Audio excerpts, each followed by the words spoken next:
ورحمۃ اللہ ناظرین، یہ وہ باغ ہے حضرت سلمان فارسی رضی اللہ تعالیٰ عنہ والا۔ اس میں یہ کنواں بھی ہے، کنواں تو اس طرف ہے، اس سے یہ پانی آیا ہے۔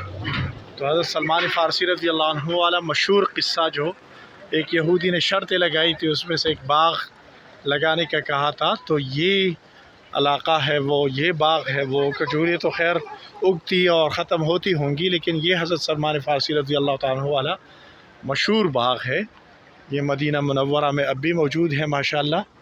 اور جو یہودی نے ان کے وہ جو کہ غلام تھے ایک یہودی کے، ان کے تفصیلی واقعہ سلمان فارسی رضی اللہ عنہ کا حلیۃ الاولیاء میں 80 پیجز پر لکھا ہوا ہے کہ کئی جگہ وہ بکے اور آخر میں مدینہ آئے، اور یہودی کے ساتھ وہ نوکر تھے، غلام تھے۔ جب آپ صلی اللہ علیہ وسلم کو دیکھا، تفصیلی واقعہ اس میں ابھی میں نہیں جانا چاہتا، لیکن بالآخر یہودی سے آزادی کے لیے جب انہوں نے آپ صلی اللہ علیہ وسلم کی پوری نشانیاں معلوم کر لی کہ وہ صدقہ نہیں کہتا، وہ ہدی کا مال مطلب ہدیہ قبول کرتے ہیں، پھر مہر نبوت دیکھا جنت البقیع میں آپ صلی اللہ علیہ وسلم کا، تو پھر انہوں نے اپنے احوال ظاہر کیے، اور آپ صلی اللہ علیہ وسلم نے کہا ٹھیک ہے، ان کے ساتھ مکاتبت عقد کرو اور ان کو بولو، اور آپ صلی اللہ علیہ وسلم نے اپنے ہاتھ سے درختیں لگائیں، اور وہ ایک ہی دن میں انہوں نے پل بھی دیا اور وہ پک گئے، اور جا کے یہودی کے ساتھ شرطیں پوری ہو گئی۔ تو یہ سلمان فارسی رضی اللہ عنہ کا وہ باغ نخلستان ہے۔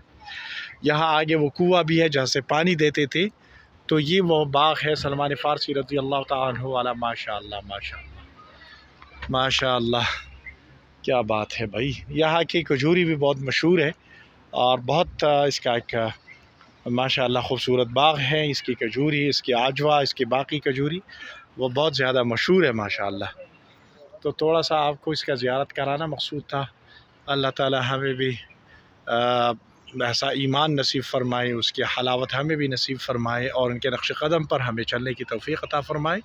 مغرب کا وقت ہوا، چاہتا ہے ہم حرم پہنچیں گے افطاری کے لیے۔ آپ کو بار سے اس باغ کی زیارت کرنا مقصود تھی۔ السلام علیکم ورحمۃ اللہ وبرکاتہ۔